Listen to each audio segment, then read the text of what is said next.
Beaucoup de personnes, y compris celles qui fréquentent des lieux de culte et se disent chrétiennes, ont des doutes quant à l'existence ou non de démons parmi nous.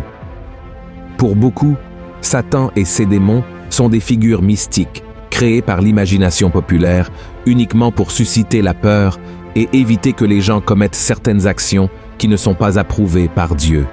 Mais ce n'est pas ce que dit la Bible. Selon les Écritures, le diable est plus réel que ce que l'on pourrait imaginer. Et c'est Pierre, l'un des disciples les plus proches de Jésus, qui nous l'assure.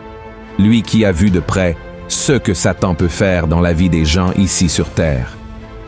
Lisons ce qu'il a écrit. « Soyez sobres, veillez.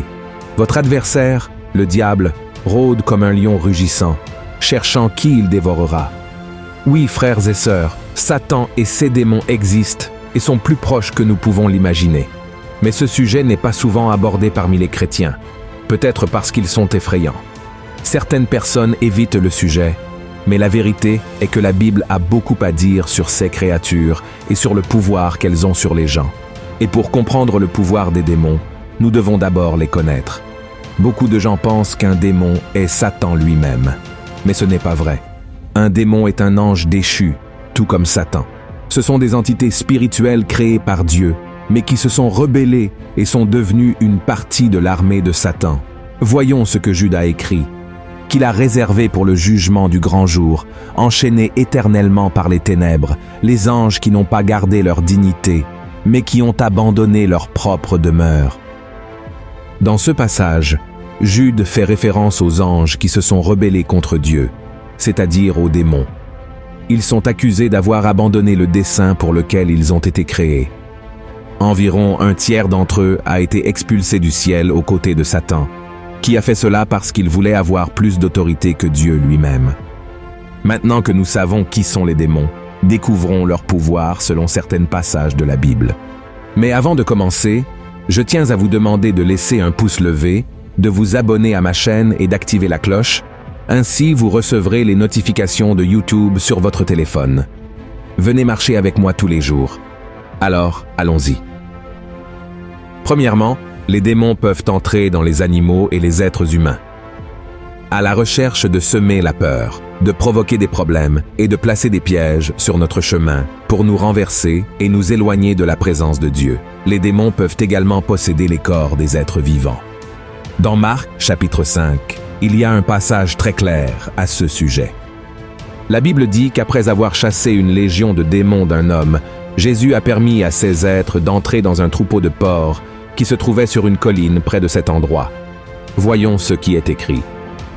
Et il lui demanda, « Quel est ton nom ?»« Légion est mon nom, lui répondit-il, car nous sommes plusieurs. » Et il le priait instamment de ne pas les envoyer hors du pays. Il y avait là, vers la montagne, un grand troupeau de pourceaux qui paissaient. Et les démons le prièrent, disant, « Envoie-nous dans ces pourceaux, afin que nous entrions en eux. » Il le leur permit, et les esprits impurs sortirent, entrèrent dans les pourceaux, et le troupeau se précipita des pentes escarpées dans la mer. Il y en avait environ 2000, et ils se noyèrent dans la mer.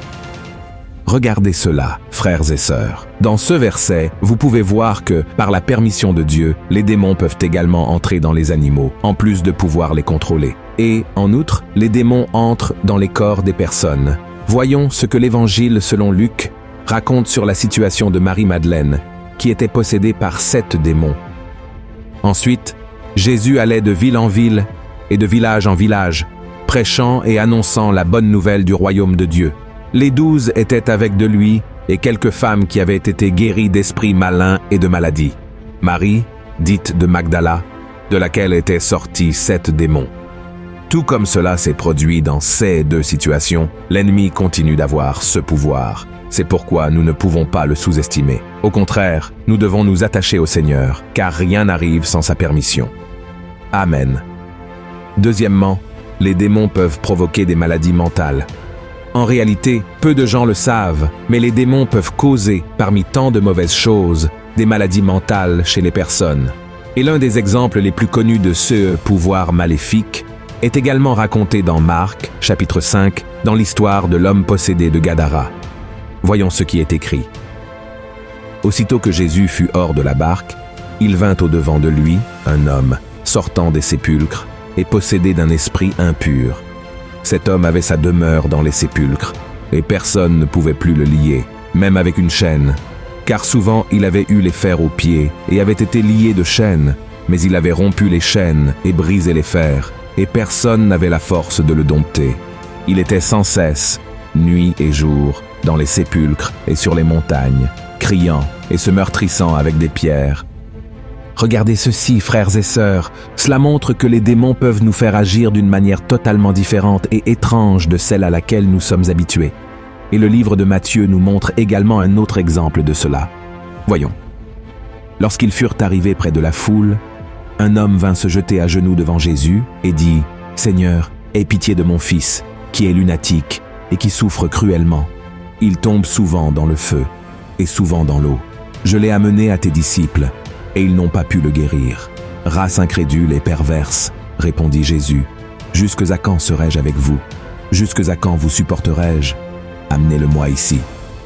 Jésus parla sévèrement au démon, qui sortit de lui, et l'enfant fut guéri à l'heure même. Mais frères, prêtez une grande attention à ce que je vais dire maintenant. Ce n'est pas parce que Satan et ses démons peuvent causer des troubles mentaux chez les gens que chaque personne souffrant d'un trouble psychologique est possédée. Cela n'a rien à voir. Ces personnes sont aimées par Dieu et protégées par lui.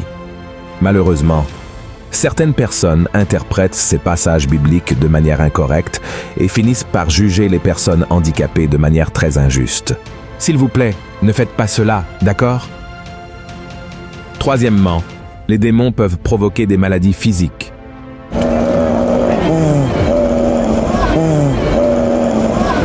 Tout comme les maladies psychologiques, les démons sont également capables de provoquer des maladies physiques chez l'être humain. Cela inclut le rendre muet, aveugle, sourd, entre autres. Voyons ce que dit la Bible dans Matthieu, chapitre 4. Comme il s'en allait, voici, on amena à Jésus un démoniaque muet. Le démon ayant été chassé, le muet parla. Et la foule étonnée disait « Jamais pareille chose ne s'est vue en Israël. » Maintenant, voyez ce qui est écrit dans Matthieu, chapitre 12. Alors on lui amena un démoniaque aveugle et muet, et il le guérit, de sorte que le muet parlait et voyait.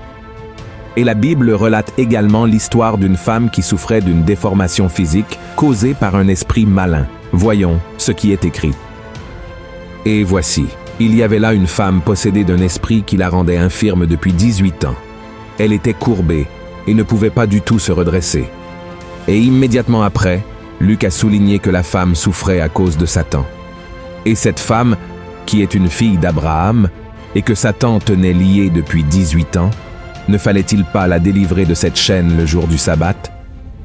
On peut comprendre, frères, comment les démons ont le pouvoir de nous humilier en nous causant des souffrances psychologiques presque physiques. Mais tout comme dans le cas des personnes ayant des troubles mentaux, nous ne pouvons pas dire que toute déficience physique est l'œuvre de l'ennemi. D'accord, souvenez-vous-en.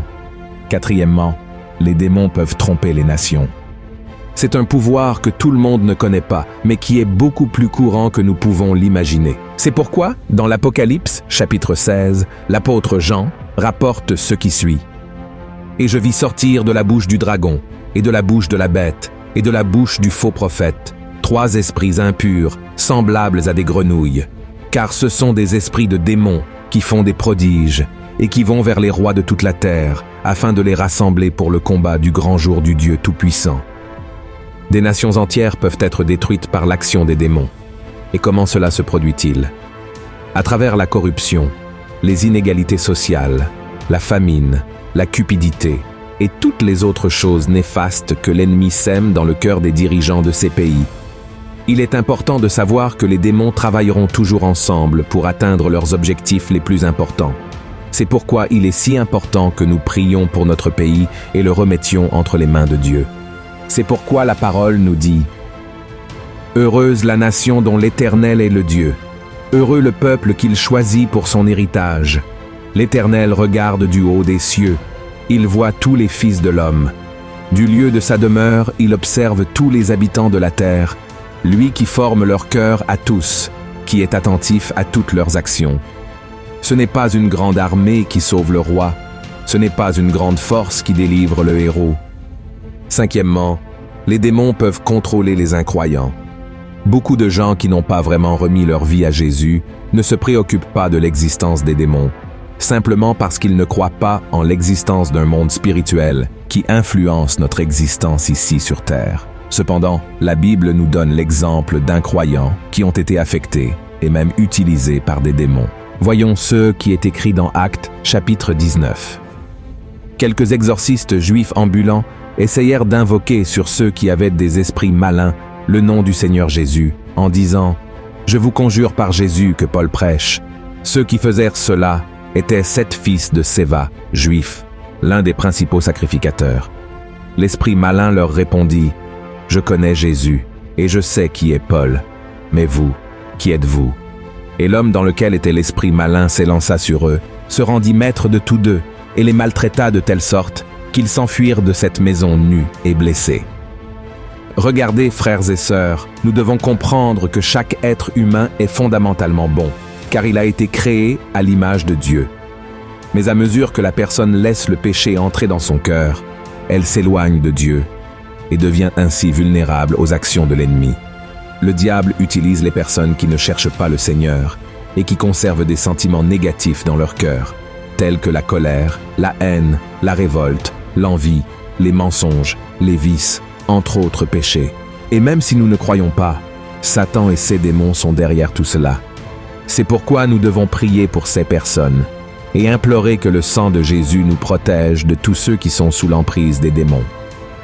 D'accord, je sais que c'est effrayant de penser que le mal a autant de pouvoir, mais en tant que chrétiens, frères et sœurs, nous n'avons pas besoin de nous inquiéter. Christ a tout pouvoir au ciel et sur la terre, et il peut exiger que les démons s'éloignent de nous en un instant. C'est pourquoi il est si important de suivre les enseignements de Christ, de croire en sa parole et d'être fidèles en tout, afin que nous puissions vaincre les forces spirituelles du mal qui tentent de nous nuire. Amen. Nous devons toujours être attentifs aux ruses de Satan et ne jamais sous-estimer son pouvoir, mais nous rappeler toujours qu'il n'est pas tout-puissant. Ce pouvoir appartient uniquement à Dieu.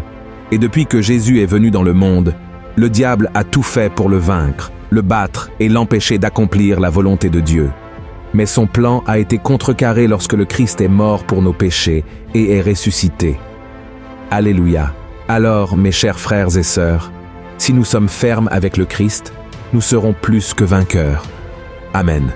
Si vous avez aimé ce message, partagez-le avec vos amis, votre famille et abonnez-vous à ma chaîne. Que Dieu vous bénisse.